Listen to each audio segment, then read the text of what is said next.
Ayan, muling nagbabalik mga kaklista, ang inyong lingkod, Bisiklista TV. So inyo pong mapapansin, binaklas ko naman po ang aking bisikleta dahil meron naman po tayong bagong mapag-uusapan na tiyak pong makakatulong sa inyo. At ito rin po ang most common question sa ating video. Ang pag-uusapan lang naman po natin ngayon ay tungkol sa update ng aking weapon animal hub, no? After 2 years or almost 3 years na po atang nakakalipas, no? So ano na nga ba itong update, kung napudpud ba yung 60 teeth na in-upgrade natin? Sa mga hindi po nakakasunod, maaari po ninyong panoorin yung mga uploaded videos ko patungkol sa weapon hub animal, no? Simulan nyo po sa simula, andiyan lang po yung link sa my description, okay? Para po makasunod tayo. So anyway mga kalista, back to the videos tayo. So kung hindi napapansin, natanggal ko na po yung mga parts sa hub. I mean yung mga spring, yung ano ba, ratchet, no? At saka yung parang aluminum ring niya. Ayan. So una po natin gagawin, lilinisan po natin yan kasi nangingitim na po. Ayan, no? Ang itim niya na. Yan pa yung grasa na nilagay natin. Almost 3 years ago na po ang nakakaraan, no? Ago na, nakaraan pa. So halos 3 taon na po yung nakakaraan bago natin baklasin siya. So ginawa ko po ito, kaya hindi ko talaga binaklas ito para makita natin talaga yung honest review kung ano nga ba yung naging resulta dun sa pagpalit natin ng power spring sa pag-upgrade natin sa 60 teeth. Kaya intro na muna tayo mga kaklista. Holy moly, moly, moly.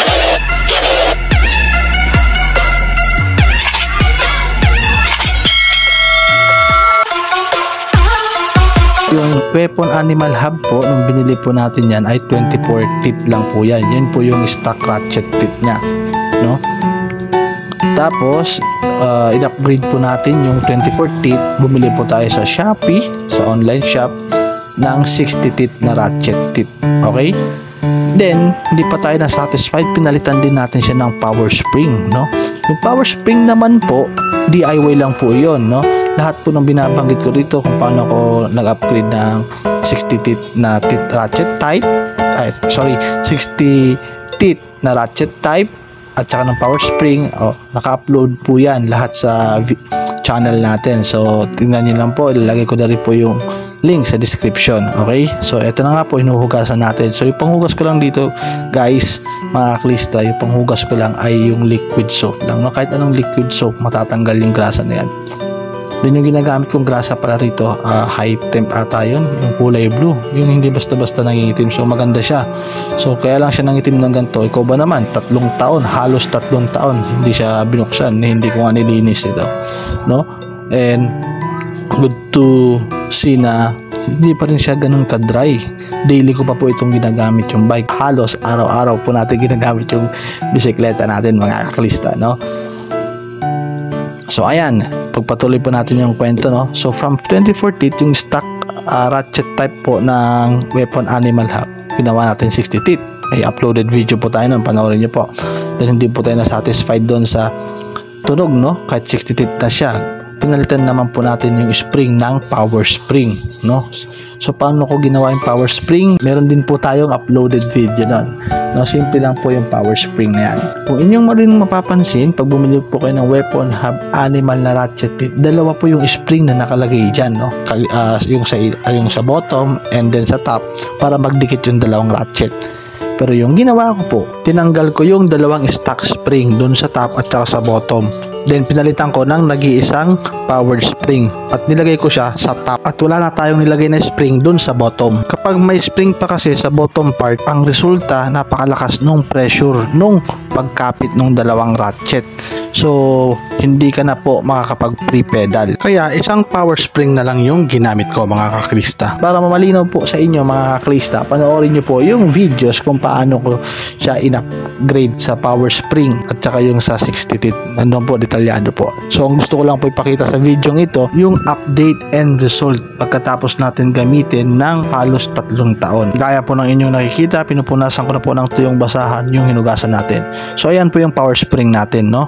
Yan siya, yung DIY power spring. So yung dalawang stock spring, pinalitan natin ng isang power spring na lang. Ito naman po yung ratchet, no?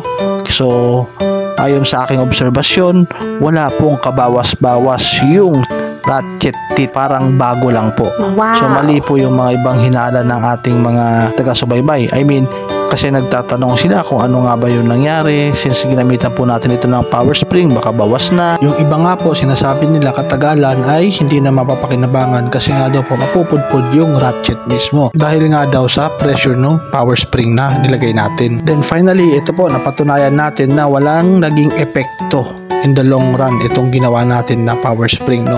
Kaya mali po yung mga hinala nila o mga spekulasyon nila na masisira yung ratchet natin. Anyway, ito na po, bago natin ibalik yung mga nilinis natin na ratchet at spring, nilagyan ko muna nung grasa. Ito po yung sinasabi ko sa inyo na high temp na grasa na ginagamit ko.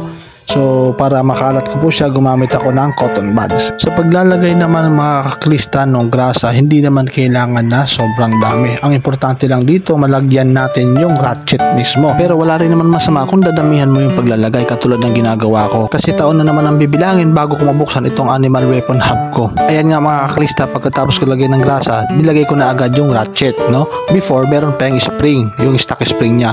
So, since pinalitan ko na siya ng power spring, tinanggal ko na yung stock spring na sinasabi ko. Ayan mga kaklista, saktong-sakto naman yung ratchet natin na binili, no? Kahit wala siyang spring, nakausli pa rin siya ng kaunti, which is nakalabas yung mga teeth niya.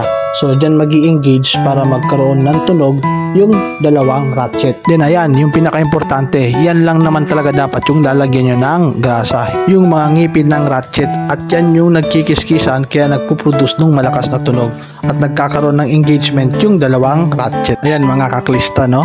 So uulitin ko po sa inyo as my review after almost 3 years, wala po naging bawas yung mga teeth ng ratchet natin kahit ginamitan natin ito ng power spring.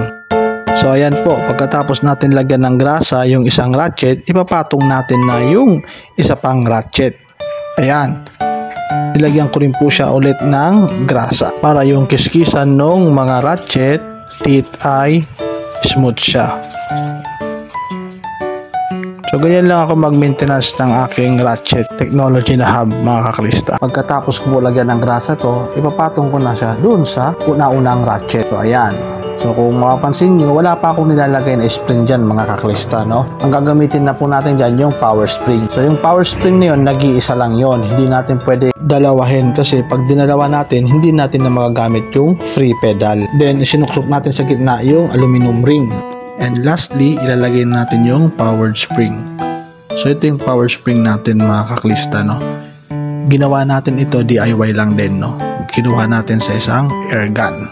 So kung gusto nyo malaman o mapanood kung paano ko ginawa yung power spring, may video po tayo naka-upload sa channel na to. So panoorin nyo na lang po yun. Okay?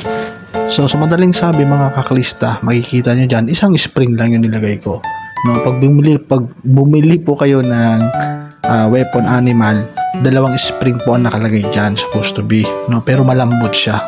So ginawa ko po, in-upgrade ko siya, ginawa kong power spring, tinanggal ko na yung dalawang stock spring na yun, isang power spring na lang inilagay ko na nakalagay sa ibabaw ng ratchet. So ayan mga kaklista, tapos natin nang ilagay lahat ng parte ng weapon animal natin, no? So ulitin natin, yung una ko pong nilagay yung ratchet, yung unang ratchet, no? Then pinatungan ko ng panibagong ratchet, tapos yung aluminum ring sa gitna, no? Para walang space, hindi malog yung ratchet natin, at yung power spring. So tapos na po yan mga kaklista, ilalagay natin na yung sprocket. Okay?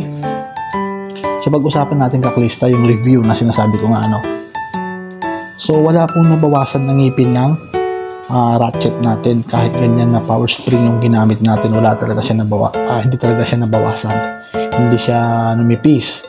So ganun at ganun pa din mga kaklista, no? Basta wag niyo lang po kakalimutan siguro lagyan ng grasa. Malaking tulong po yung grasa mga kaklista, no? Doon sa engagement ng dalawang ratchet. Okay? So hindi po tama or hindi po totoo, no? Hindi totoo na sinasabi nila katagalan daw ninipis yung tip ng ratchet natin. So hindi po nangyari yun dito sa aking weapon na animal hub, no? Ang tagal ko po ito binuksan para lang ma-confirm ko mga kaklista kung ninipis ba talaga yung ratchet tip natin.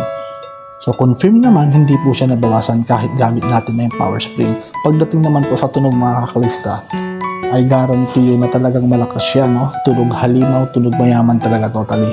So, sa madaling sabi, pag bumili po kayo ng weapon animal, unfortunately, hindi siya ganun kalakas, no? Kahit ratchet siya kung tawagin. So, lumakas lang po siya. Ginawa ko yung mga paraan na to. Pinalitan ko ng ratchet, which is yung 60 teeth na from 24 teeth. Then, pinalitan ko pa siya ng power spring. Ayan na mga kakalista, no? Next step is kinabit na natin yung gulong dun sa mismong bike. So, antabayanan natin mga kakalista kung ano na yung magiging tunog nito pagkatapos natin lagyan ng grasa. So, as my experience, no, nung una ko itong binaklas, no, nilagyan ko siya ng grasa. Nung kinabit ko, yung una kong kinabit ito, ganoon naman ang tunog. Naging smooth lang siya ng konti. Then, pag natutuyo na yung grasa natin katagalan, lalakas pa ng lalakas yan. Okay, habang kinakabit natin yung kakalista yung gulong natin, no, I would like to take this opportunity para magpasalamat sa mga sumusubaybay sa atin. Salamat po sa mga nagko-comment dyan, no, yung mga nagtatanong sa abot ng aking mga kaya, based on my experience lang din, sasagutin ko po kayo. Okay? So, sa video ito, may napatunayan na naman po tayo na maling haka-haka, okay? Naglipa na rin po yung mga iba't ibang modelo ngayon ng bike hub, no? May mga pulse pa din, may mga ratchet, ayan. So, para sa akin, mga kakalista, mas maganda talaga kung ratchet na yung hub ng bike nyo. So, ratchet na, I mean yung component nung hub ng bike nyo. So, mas maganda na siya, mas matibay. Okay, at para sa akin, yung kasi yung kahaling tulad lang din ng weapon animal ratchet, napakadali niya i-maintenance, napakadali niya i-upgrade, no? Kasi meron din ibang ratchet type na napakahirap kalikutin, no? Hindi po lahat ng ratchet type ay kaparehas nitong weapon animal, no? Mga kalista, may mga nagtatanong ng ganyan, kung compatible ba ganito, ganyan. Hindi ko po kayo masasagot doon kasi hindi ko pa naman experience. Pero I assure you, yung weapon animal ratchet type, ganito po yun, no? Kaya may mga ibang hub din na ratchet type na kaparehas nito. So, makikita nyo rin po yan pag research nyo kung ano yung mga yon, okay? Anyway, mga kalista, itong ratchet na to na 60 teeth, no? Nabili ko lang din ito sa online shop. If I'm not mistaken, Lazada, no? Dalawa lang naman yan, kundi Lazada, Shopee. Dito rin po, naka-upload po yan sa channel natin kung saan ko siya nabili, no?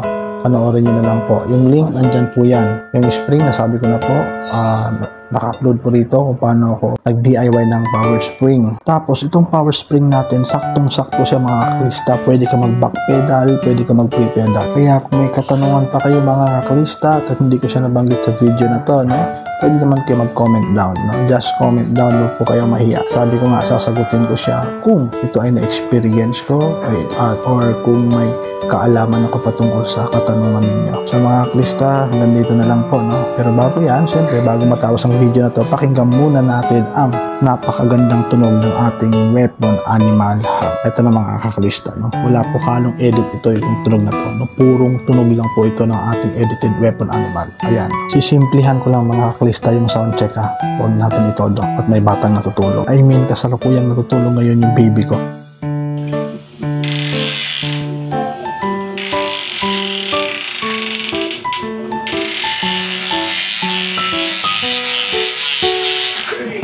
Wow!